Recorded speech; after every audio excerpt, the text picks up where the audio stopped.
Mbukeli besikubuzile ke ukuthi ingabe onompilo sebefikile yini ngakini waphendula kanje.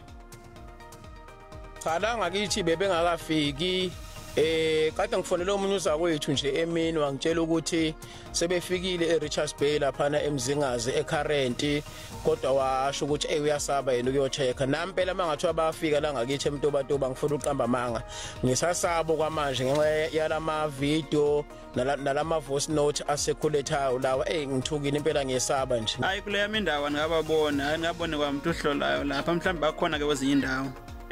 Kodwa ngokuyabe testwa more and more engathi ngokuyalinyukele linani leli sebeke bafika abantu la eJosh Gokho nje ngihlala khona la ecrash kunendawo nje ecrash la eJosh Gokho la sihlala khona bake bafika ke bezohlolo labantu for iCovid-19 sayeka ke thina ukuhlola ngoba bebekade bebeke ukuthi kufanele kube umuntu uba ukuthi uyakhona lapha mangabe uzwa izimpawu zecorona. Imsasazi uhulumende njengoba seqalile ukuhlola abantu akakafiki kweligala lethu lasesilalini ngakumbi abaka 20 benihalela kafike mani ngakumbi kwabantu balapha emakhaya kube izinto baziva phakude ingasakheza azobahlola kuthunyelwa bazo mobile clinic bazosijonga abantu ayikabikho nalentsholongwane yecorona bangapheleli pha ezidolophini.